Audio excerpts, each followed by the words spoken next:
To start by threading your needle, make a loop, flatten it out, and wiggle it through the eye of the needle. Make a knot by crossing it over itself to make a circle and stick the little end through the circle and pull. Do it one more time to make a double knot.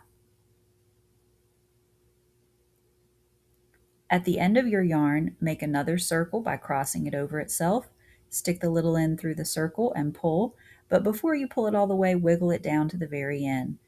Now you've threaded your needle. Another way to do it is to use a needle threader. Stick the needle threader through the eye of the needle, put your yarn through the hole of the needle threader, very gently pull it backwards so you don't rip the needle threader's wire, and now your thread is on your needle. Make your double knot again by making a circle, put it through the circle, and do it twice to make 2 knots.